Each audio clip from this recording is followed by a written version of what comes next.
Hi, everybody. I hope you've had an opportunity to enjoy the summer so far. As I've said, I think in every video, and I will continue to say, my congratulations to you for taking a summer course, particularly a course in July, when we're all busy, we're all working, we're all trying to, certainly squeeze in a little vacation time. I had a great couple of days earlier this week in Maine with my granddaughter. A little weary from chasing a 7-year-old in and out of the waves at York Beach. If you've ever been to York Beach, you know those waves can be just a little high, and when you have your 7-year-old granddaughter with you, every now and then you hold your breath when the waves are just a smidge bit higher than she is taller. As I'm recording this, it is Friday. I have had an opportunity to take a look at a few of your press releases that have been submitted, and I've been very impressed by the work that I've seen so far. So for those of you who have not submitted your press release yet, that sort of raises the bar a little to do as good a job as everyone else has done. What we're going to be taking a look at in the next section is writing a feature release, and also we're going to start to get into just a little about putting together a public relations campaign. Hopefully, if you've taken intro to public relations, the public relations campaign part of this will be familiar to you. But in terms of writing press releases and writing feature releases and doing social media posts, they obviously have to be a part of an organized public relations campaign. Otherwise, why are you doing it? It's just sort of hit or miss, and let's throw our name out there for the sake of throwing our name out there. So this week, ultimately, I'm going to be asking you to write a feature release, and a full explanation of what that assignment is already posted, as well as my slide presentation that I would have given had we been in class together for feature release and feature content.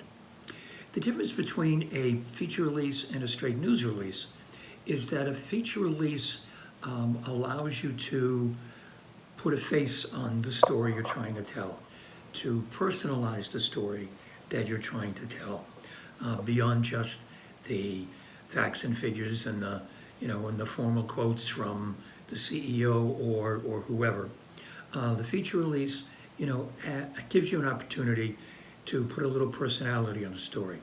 So, for example, whether it's a product that you're rolling out or you're promoting for the first time in a little while, or if it is a nonprofit organization and you're talking about a program that has been very successful, this gives you an opportunity to include people who have been impacted by your product or your program.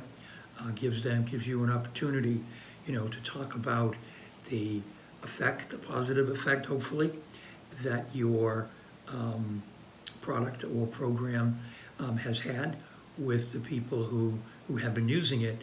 And the thing is, you're putting it in their words. It's not you, it's not the CEO, it's not the VP of whatever, singing the praises of a particular product or program. It's the people who actually use it. This can be a very popular way to get your company or organization's name in the paper, in a industry publication, or online. Newspapers, bloggers are always looking for feature stories, always looking to present good news when they have the opportunity to. So this is a great chance for you and your organization to get your name out there, but in a positive way, and in a way that's not really incredibly self-serving. When you're telling the story of someone else, it's not all us. The camera can kind of switch to the people who have used your product or used your program. So you will read more about feature releases in the text, and I have, as I said, already posted the assignment. The other topic that you're going to be getting into this week is putting together a public relations plan. And again, as I said, if you've taken Intro to Public Relations, you should be familiar with this. But it's important to talk about it. It's important because, organizations sometimes get away from having a plan, getting away from having a yearly plan with goals and ideas and topics and tactics that they want to use year round. It's very easy, to slip into a format where you're just rolling from topic to topic, from program announcement to program announcement, from product announcement to product announcement, to, oh my gosh, we have a little bit of a crisis here. It's very important, to have that plan in place. It's very important to have that plan in place that everyone agrees to, so that when you are going forward, when you are doing your work, you know that you have buy-in. The other thing about, public relations plan is, as a public relations practitioner, it really gives you your program of work for the year. It gives you a sense of, these are the 3 or 4 things that we're going to be working on. These are the 8, 9, 10 ways that we're going to implement this. And I hate to use this as an example, but it's an excellent example that sadly many of us are familiar with, who have been connected with the university for any period of time. And that is what the university does when a student passes away. We all received an email, I believe about a week or so ago, about a student who passed away. And doing this sort of thing is a relatively new development on the part of the university. Up until 3 or 4 years ago, I want to say, that wasn't part of the university's PR plan. There was no general announcement to the community. But what the university realized was that there were people who knew the student, knew the staffer, or whoever the person involved may be, who weren't necessarily part of their tight group of friends. That there were people in class, for example, who the person who passed away sat next to. And you would keep going to class and say, gee, I wonder where, so-and-so is. Gee, they must be sick. Gee, they must be sick again. Gee, I wonder what happened to them. Gee, I wonder if they quit school. And the university realized that in not informing the whole university community, that these kinds of oftentimes tragedies, sadly, would occur, and people who might have been friendly with the person involved would simply never know. And the university made a decision that they were going to, as best they could, announce to the university community the passing of a student, and make that announcement in the manner in which the family was comfortable with that announcement being written.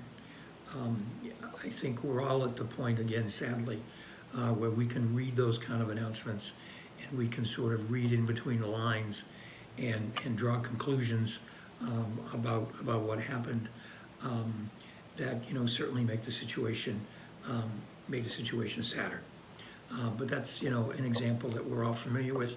The other example, again, on the part of the university that we're all familiar with, is that when there is an incident of sexual assault, an issue of an assault on campus, the campus security always send out an email noting that the incident occurred, and then there will be a follow-up, particularly if upon investigation they discover that maybe the incident wasn't as it was originally portrayed. And that's a great example of, not only sticking with a public relations plan and doing what it is you agreed to, but also being willing to follow up, also being willing to say, gee, we got our information wrong on that. And I don't think anyone faults, campus security for one, making the announcement. It's the appropriate thing to do. It, cuts down on the rumor mongering and the misinformation across campus and across the university community.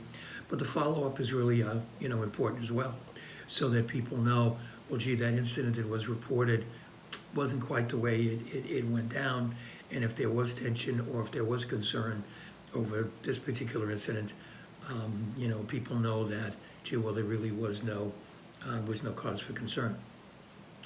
The other thing about a public relations plan is you have to be very clear, and again, you have to have, buy-in across the board as to, what it is you're going to do and who it is that you're trying to reach.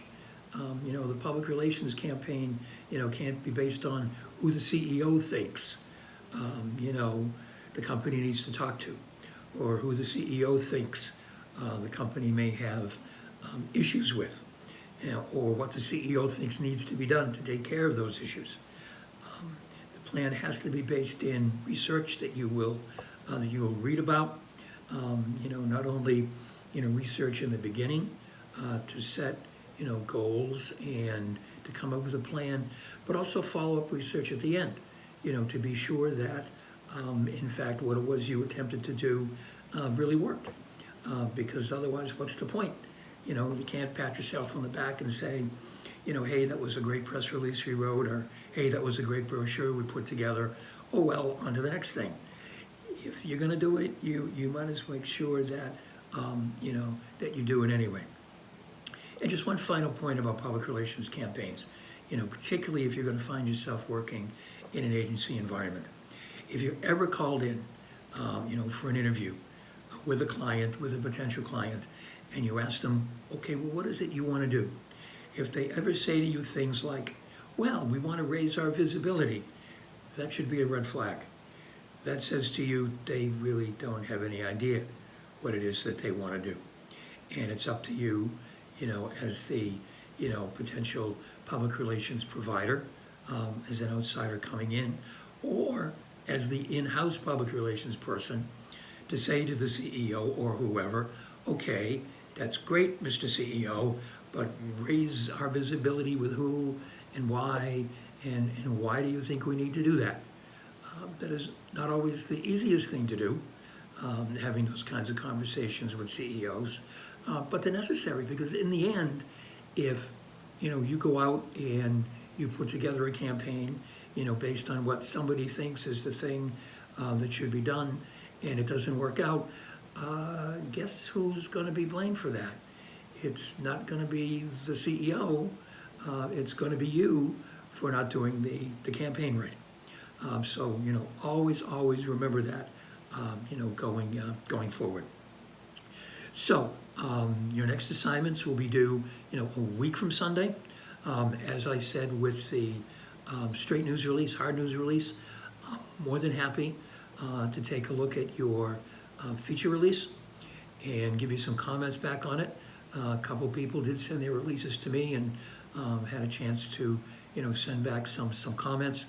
Please email them to me. I know I said no emails, but in this particular case, please email them to me when you submit work through Blackboard.